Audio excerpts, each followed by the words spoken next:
सिंह दिल्ली से चुनाव लड़ा था। यात्रा में राहुल गांधी के साथ नजर आया, बीजेपी ज्वाइन कर गई। बहुत लोग कांग्रेस भी ज्वाइन कर रहे हैं। तो ये तो चुनावी सीजन है। चुनावी सीजन में हर रोज आपको कोई कहीं से कहीं ज्वाइन आपको दिखाई देंगे। आपके प्रतिद्वंदी कहते हैं कि दीपेंद्र हुड्डा डरते हैं। किस बात से? राज्यसभा और दोनों हाथों में लड्डू रखना चाह रहे हैं। देखिए, ऐसा है, मैं जो है जो अब ये कहने के बाद तो कोई शब्द का इस्तेमाल कर लें। ये सही बात है कि भाजपा के सारे राज्यसभा सांसदों को, और जिसमें ज़्यादातर केंद्रीय मंत्री हैं, उनको इस बार लोकसभा में उतारा गया है। तो सारे केंद्रीय मंत्री 400 पार का नारा, लेकिन उनमें से तो किसी एक ने इस्तीफा दिया नहीं। सारे केंद्रीय मंत्री, पीयूष गोयल से लेकर और भूपेंद्र यादव जी तक, सारे राज्यसभा में हैं, टर्म बची हैं। लेकिन उन सबको, जितने के भाजपा के राज्यसभा के सदस्य थे, केंद्रीय मंत्री थे, सबको उतारा गया है। उनमें से तो किसी का इस्तीफा का कोई बात करी नहीं। और तो ये मैं समझता हूँ केवल खिसियानी बिल्ली खंबा नोचे वाली बात है। जो जवाब देना चाहिए जिन लोगों को, वो इस बात का जवाब देना चाहिए कि उन्होंने अपने कार्यकाल में क्या किया। मेरे से जो है, मैं समझता हूँ कि मैं किसी से नहीं डरता, लेकिन जो मैं बात कहता हूँ उससे सत्ता वाले जरूर डरते हैं। जो मैं बातें कहता हूँ, क्योंकि मैं लोगों की बातें कह रहा हूँ। मैं कह रहा हूँ कि कहाँ थे 5 साल 10 साल। मैं इनसे सवाल पूछ रहा हूँ, कौन से विकास कार्य कराए, एक विकास कार्य का नाम बताओ। मैं पूछ रहा हूँ कि आपके क्या संसद में आपकी क्या परफॉर्मेंस रही, उसके बारे में आप बताओ। तो मगर कोई जवाब नहीं मिलता। तो अब ये बात, और दूसरी बात फिर कहेंगे कि कांग्रेस वाले चुनाव में जो है चुनाव से पीछे हटते हैं। और मैं, आप तो जानते हैं, तो साक्ष्य इस बात का कि लगातार 5 वर्ष से हर बार जब भी आपने सवाल पूछा, मैंने कहा कि निश्चित तौर से हाईकमान का आशीर्वाद मुझे मिलेगा और मैं चुनाव लड़ूंगा रोहतक लोकसभा क्षेत्र का।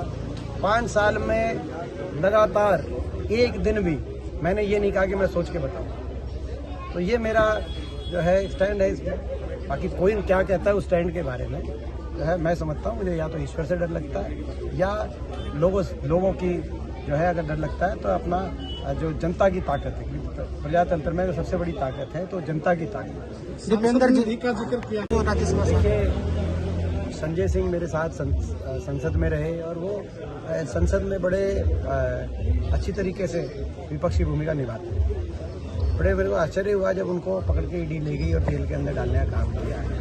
मगर धीरे धीरे अब ये सामने आ गया है कि भारतीय जनता पार्टी की सरकार देश के विपक्ष के बहुत से ऐसे विपक्ष के नेता जो उनके सामने जो अपना जो उनकी ईडी के सीबीआई के दबाव में जो भाजपा ज्वाइन नहीं कर रहे या उनके सामने घुटने नहीं टेक रहे, ऐसे लोगों पे कार्रवाई कर रही है। विपक्ष की आवाज़ दबाना चाहती है सरकार। ये बड़ी दुर्भाग्यपूर्ण बात है। केवल एक संजय सिंह का प्रश्न नहीं है, प्रश्न भाजपा की कार्यशैली का है। आज एक इंडियन एक्सप्रेस में खबर आई है कि 29 ऐसे लोग जो भाजपा में ज्वाइन हुए हैं, जिन पे ईडी के मुकदमे चल रहे थे,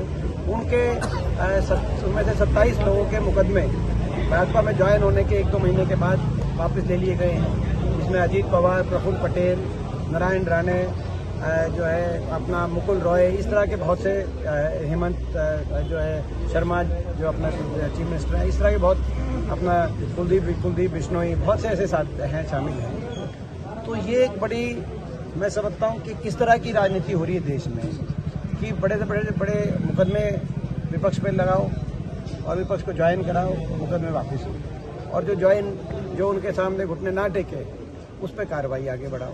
तो ये अच्छा नहीं है, लोकतंत्र के लिए अच्छा नहीं है। पूरा देश देख रहा है कि भाई ये भाजपा किस तरीके से विपक्ष का गला घोटने का प्रयास कर रही है, लेकिन ये सफल नहीं होंगे क्योंकि विपक्ष की आवाज़ दबाई नहीं जा सकती, कांग्रेस पार्टी की भी आवाज़ दबाई नहीं जा सकती और हमारी आवाज़ भी दबाई नहीं जा सकती। अंतर्राष्ट्रीय बॉक्सर हैं विजय की ज्वाइन कर ली। पेच यहाँ फंसा हुआ है कि उन्होंने अभी तक जो मंत्री हैं उनका मंत्रिमंडल में ही बने हुए बिजली मंत्री, उनका इस्तीफा मंजूर नहीं किया है स्पीकर ने, और अभी पे वो मंत्री हैं। देखिए, ये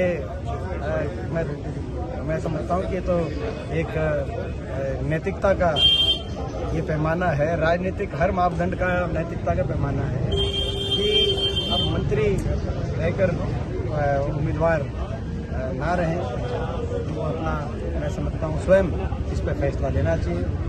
स्पीकर ये कहते हैं कि मेरे पास अभी वो नहीं आया है, सिर्फ मेरे को सुना गया है। जबकि उन्होंने पार्टी ज्वाइन से इस्तीफा देने से पहले पार्टी ज्वाइन कर तो उन्होंने क्या ऐसा पार्टी संवैधानिक हाँ, तो इसमें मैं समझता हूँ कि नैतिकता के आधार पर उनको इस्तीफा देना चाहिए, ऐसा मुझे। तो अभी तो भाजपा है जिस तरह से 3 सीटों पे अपने उम्मीदवार बदलने की चर्चाएं चल रही हैं, हिसार, भिवानी, महेंद्रगढ़ 1 सीट हो रहा है। कल कोई रोहतक जी भी कह रहा था, तो ये तो चलती रहती है चर्चाएं। इस चर्चाओं में कुछ नहीं है, उन्होंने उम्मीदवार दे दिए हैं। ये तो मैं समझता हूँ आप लोग का विषय है, आप लोग ऐसे चर्चाएं चलाते रहते हैं। उम्मीदवार उनके आ गए हैं, कहने का मतलब ये है कि लोगों ने हमें इसमें ये हाइपोथेटिकल क्वेश्चन में तो मैं सुरेंद्र जी आपका जो है ना आखिरी क्वेश्चन था देखो इसमें ये है कि अब मैं इसका जवाब देता हूँ सुरेंद्र, इसका जवाब दे देता हूँ। अब आप कह रहे हो कि भाई 3 सीटों पर उनकी उम्मीदवार बदलेंगे, लोकसभा में ये चर्चाएं चल रही हैं। अब वो 3 सीटों पे उम्मीदवार बदलें, 10 सीटों पे उम्मीदवार बदलें, मुख्यमंत्री और उप मुख्यमंत्री के चेहरे बदलें, उससे कोई फर्क नहीं पड़ेगा। अब तो जनता ही सरकार बदलने का काम करेगी, ये मैं भाजपा वालों को बताना चाहता हूँ। जिस तरह से नाराज चल रहे थे, अरविंद नहीं बनने देना, इसको राहुल वर्सेस मोदी रखा जाए, क्या मानते हैं, ऐसा क्यों कहा गया, क्या डरते हैं कोई? ये मैं समझता हूँ कि जो स्टेटमेंट है ये अपने आप में इस चुनाव में भाजपा अपनी पराजय स्वीकार कर रही है, क्योंकि वो कह रही है, वो कहीं ना कहीं इस बात को स्वीकार कर रहे हैं कि जो उनके प्रत्याशी हैं उनके प्रति लोगों में नाराजगी है, और ये बात को स्वीकार कर रहे हैं कि कहते कांग्रेस की तरफ से मैं जब एक प्रत्याशी के रूप में, तो उनको लोगों को जो है वो कैसे नहीं होगा कि कह रहे हैं कि बीजेपी के आप कह रहे नेता कह रहे हैं कि दीपेंद्र वर्सेस अरविंद ये चुनाव ना बनाया जाए, तो जो हम प्रत्याशी होंगे तो क्यों नहीं बनेगा। अब हमारे इस बात को कैसे नकारा जा सकता है कि मैं यहाँ से प्रत्याशी होऊंगा और वहाँ बीजेपी ने प्रत्याशी अरविंद शर्मा जी को बनाया है, तो इस बात को झुटला तो नहीं सकते। तो उन्होंने ऐसा लगता है स्टेटमेंट के माध्यम से अपनी हार स्वीकार की। दीपेंद्र जी का आखिरी सवाल, गाड़ी में राजकुमार सैनी का था उतना ही भूपेंद्र सिंह हुड्डा का रहा है। देखिए मैं उनकी कोई बात पे कोई जो है ऐसी कोई बयान पे कोई मैं टिप्पणी नहीं करना चाहता। साथ में उन्होंने ये भी कहा कि राजकुमार सैनी को मिलाने वाला भूपेंद्र सिंह हुड्डा ही है। मैं जैसे मैंने कहा इस तरह की जो है टिप्पणियों पे मैं कोई जो है कोई जवाब नहीं देना नहीं चाहता। उस पर जो स्टैंड था हुड्डा साहब ने स्टैंड स्पष्ट कर दिया है, कोई वो जो है कोई हमारी पार्टी में आए नहीं है, और ना कोई जो है कोई इस प्रकार के किसी व्यक्ति का हमारी पार्टी में आ गया कोई। संजय सिंह को बेल मिली है, कैसे देखते हैं?